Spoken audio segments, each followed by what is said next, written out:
Master Grade Aile Strike Gundam. Hey, what's up everybody? It's Robert184, 2Rs 2Bs from YouTube and the new Gundam.tk, and I'm taking a look at the Master Grade Aile Strike Gundam. You'll see all the parts before it gets put together into its mobile suit form. Here's a look at some of the many parts, including just the regular body parts, and the weapons that you're going to get with this kit. For a look at the parts, where better to look than at the feet, and first of all, you're going to see all sorts of gray sticking out all over there to keep with the white motif, to go back to the original Gundam, and keep all the colors pretty much the same, but just by adding that gray inner frame that sticks out everywhere, I think adds a touch of modernism to this simple and yet complex looking design all at the same time. Anyway, in terms of the bend mechanism, if you bend the knee, you'll notice that it's going to come all the way back here and actually split this thigh, which is sort of cool, but when you do that, the knee is going to protrude, so you're going to have to push that down. Later Master Grades will figure out a way to pull that down. This one doesn't have that, but it's still a pretty impressive looking mechanism as it is. These don't open or anything, as you may expect, but this part down here, the ankle is going to bend like this, and it's going to have this much move off to the side, but the heel and toes can actually move differently, and these pistons, unfortunately, don't do anything inside. It's a simple waist section without a lot of color, but when you look at the back, this is one of the things that leaps out at me for older Master Grades, is the fact that you've got a beam weapon, or a beam rifle, and all you have to do is put on a tab or something that bends down so you can plug it in, and it'll stay, but instead, so if you do a beam saber attacks or something like that, it's still with them, not appearing from the netherworld, and anyway, you just can't do that with this. However, they do give you a decent amount of channels there for putting stuff in. You're going to have pockets here on the side of these relatively long skirts. And when you take a look on the inside, they don't have gray as newer Master Grades might, but you can actually see the weapon inside. In this case, we're talking about the Armored Schneider's knives, which pop out and pop in pretty easily. Moving on to the front, you've got independent moving front skirts, and you have the ball joints down here, which are just going to hook the hips onto. So simple, yet it looks effective. I'll start with the chest unit open, and you can actually see a little seated Kira Yamato in there. Close that up and slide this part in to seal everything up, and then again you're just going to be struck by the simple color scheme of this chest. You've got your red, you've got your gray frame, which just adds that much needed color. This would be yellow if it was old school Gundam, but instead it's not. White, and you've got thrusters on the back and the attachment point for the Aile Striker. And unlike some old stuff like the Master Grade Ground, where you actually have the ball on the shoulder, here you're going to have this shoulder here, and when you look at this bend mechanism, you'll notice that you can pivot it this way, and it's got that armor up at the top, but it hasn't gone so far as of yet to move up and down very well. There is a double bend point here for the neck as you put it on the ball joint, and the shoulders have come a long way. Unlike the Master Grade Ground, where you actually have the pegs on the shoulders, here you're going to be able to move them like this, forward and back, which is impressive looking, and even though you're going to hear some sharp clicking as you do this, yes, you are able to bring the shoulders up, which is why the strike has such an impressive range of mobility, and you may have noticed that this part has a fair number of screws that you're going to have to be careful of when you're putting them together, not to lose them. The shoulders get a segment to themselves just because of the fancy engineering that goes into them. Basically, it doesn't seem that fancy, but what you are able to do is spring this white part open and open up this gray part, so if you wanted to have the impression that the strike is undergoing maintenance, you easily can. The arms are simple, but again, because there's so much gray protruding, they look somewhat complicated, which is a good thing, I think. The shoulder just rotates around here, and you've got a pivot point there. This bicep armor is good, and the bend that you're going to get is 180. Always good to see.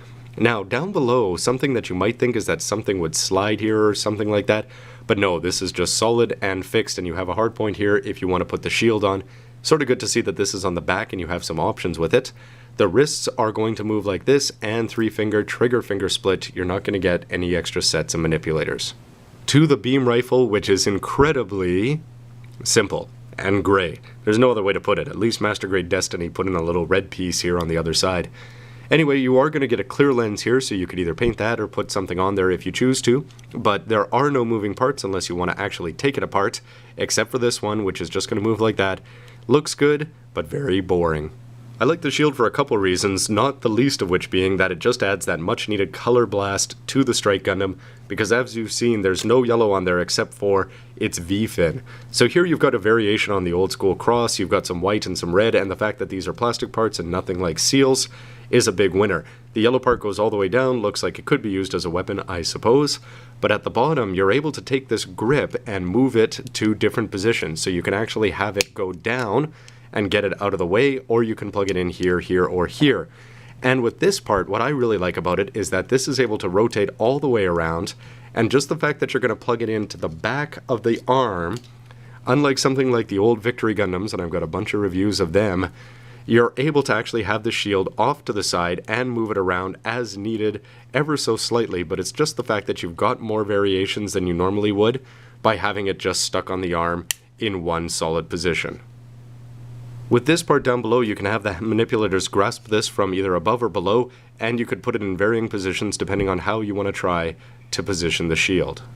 For the beam sabers, they have bent somewhat over time, but anyway, you're going to have a very simple part down here, and it's actually going to be made up of 2 parts, which is somewhat unfortunate because I've lost or broken one of my beam sabers over the years, so when I put this together, it's not going to quite look as good as it should.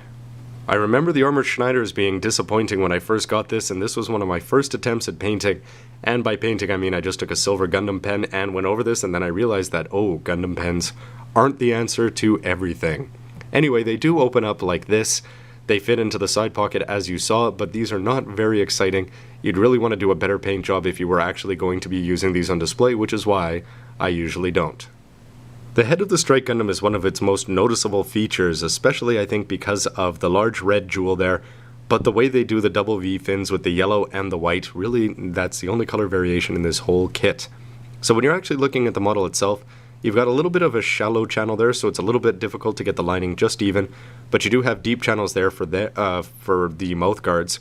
But where I'm a little bit disappointed is that I wish this side, on a newer Gundam like Master Grade 00 or something like that, you'd have a gray piece on the inside and you just clamp the head around that, and when you do that, there'd be a hole here so that you're actually having the gray parts. As it is, I went in there with a lining marker, and because it's on such a large and noticeable area, sometimes it doesn't look that great. So I did gray for those parts and black for the inside of the Vulcans. You can also go add a little bit of lining here to the V-fins if you choose, but the blue camera lens is looking sharp and the shape of the head is looking good. Even though some people might describe the Strike's head as a little bit boring, I would sort of go the opposite direction and say it's one of the most dynamic, even if this camera doesn't quite capture it.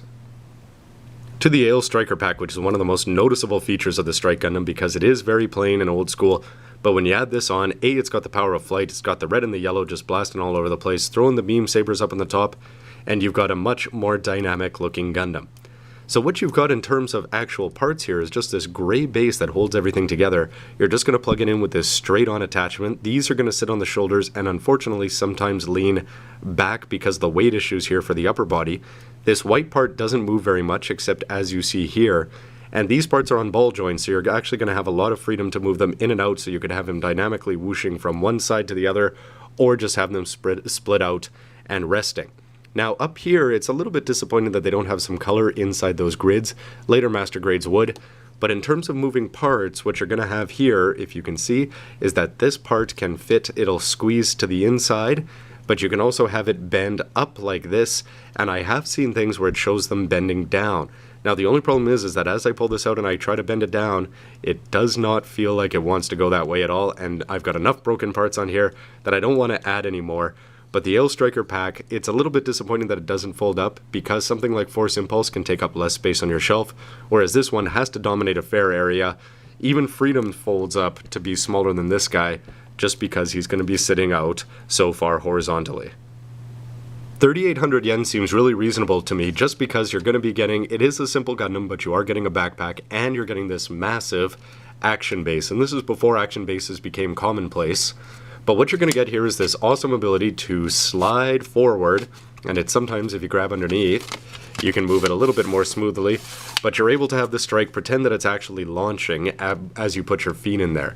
Now you're going to have this part down here at the end, which has this part, which bends down, and then you can lock it into different positions so you can display the strike at various angles of launch or up battling in space. And you can also close these up on his heels, and you have a peg back there, and that peg is going to attach onto this and hide this wire underneath, which is included, and you've got this really cool looking power conduit, which is actually going to plug into the back of the Strike Gundam, and I'm surprised that it comes with its own moving parts, but you open that up, and you plug that into the back of the waist section where I was hoping to put in the beam rifle, and that's going to look really good as it gets ready to launch. Now, I think this whole scene, if you can excuse the ridiculousness of not having legs there, looks pretty cool because you've got the Gundam standing there, ready to launch, it's ready to fly out, but it's got this energy cord which is going to, as it lunges forward, detach in the 0G and then float impressively, which the wire actually allows it to do, as the Gundam goes off and strikes a pose, and the opening credits roll.